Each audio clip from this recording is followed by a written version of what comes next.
और अब आपको सीधे लिए चलते हैं यूपी के गोरखपुर, जहां पर सीएम योगी आदित्यनाथ पहुंचे हुए हैं। युवा संवाद कार्यक्रम में शिरकत कर रहे हैं। तस्वीरें आपको दिखाएंगे। सीएम योगी आदित्यनाथ संबोधित कर रहे हैं, सुनाएंगे।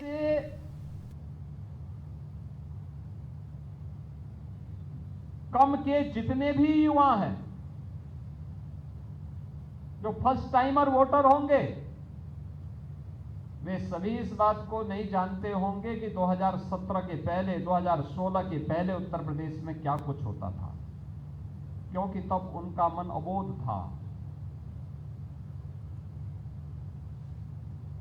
25-20 वर्ष से ऊपर के 25-30 वर्ष के होंगे, उनको थोड़ा बहुत जानकारी होगी,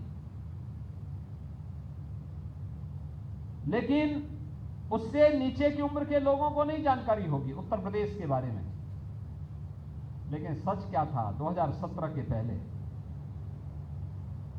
उत्तर प्रदेश में व्यापक दंगे होते थे। हर तीसरे दिन दंगा होता था।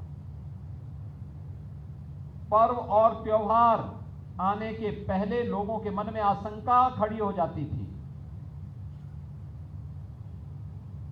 गुंडागिर्दी चरम पर रहती थी। केवल गोरखपुर ही नहीं, उत्तर प्रदेश के किसी भी जनपद में जाओ, माफिया की समानांतर सरकार चलती थी। क्या व्यापारी, क्या उद्यमी, क्या चिकित्सक, क्या शिक्षक, क्या गरीब, क्या साहूकार, ये सब गुंडा टैक्स देते थे। सबको गुंडा टैक्स देना होता था। गोरखपुर में और हर जनपद में अपहरण होते थे, फिरौती वसूली जाती थी। हर चौराहे पर टैक्सी स्टैंड के नाम पे वसूली होती थी। कुशीनगर और महाराजगंज का एक हिस्सा था जहां जंगल पार्टी हावी थी और वह किसी का भी अपहरण कर देती थी। फिरौती देकर के छुड़ाइए, नहीं तो कोई पूछने वाला नहीं। पूरे राज्य की स्थिति थी। बिजली बामुश्किल 3 से 4 घंटे आती थी। गांव में तो एक सप्ताह आती थी, एक सप्ताह नहीं आती थी, और वह भी 3-4 घंटे के लिए। मोबाइल फोन, मुझे याद है 17 के पहले जब हम गांव में जाते थे, पूछते थे फलाना कार्यकर्ता अगर अचानक पहुंच गए तो पता लगता था कि वह कार्यकर्ता दूसरे गांव में गया है। भाई दूसरे गांव में क्यों? उन्होंने कहा हमारे गांव में बिजली की 1 सप्ताह की वो समाप्त हो गई है, अब दूसरे गांव में आ रहे तो मोबाइल चार्ज करने के लिए दूसरे गांव में गया हुआ है। ये स्थितियां होती थी।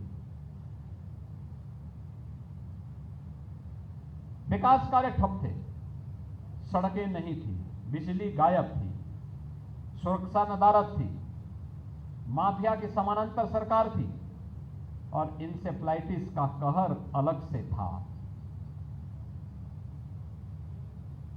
ये उत्तर प्रदेश की सही पहचान थी। नौजवानों के लिए नौकरी नहीं थी, रोजगार नहीं था, किसान आत्महत्या करता था, महिलाएं असुरक्षित थी।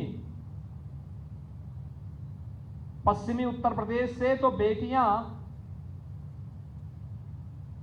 पढ़ने के लिए या तो दूर के रिश्तेदार में जाती थी, या फिर हॉस्टल में, अगर मां बाप के पास क्षमता है तो हॉस्टल में भेजते थे, अन्यथा घर में बैठी रह जाती थी। उस बेटी पढ़ नहीं पाती थी।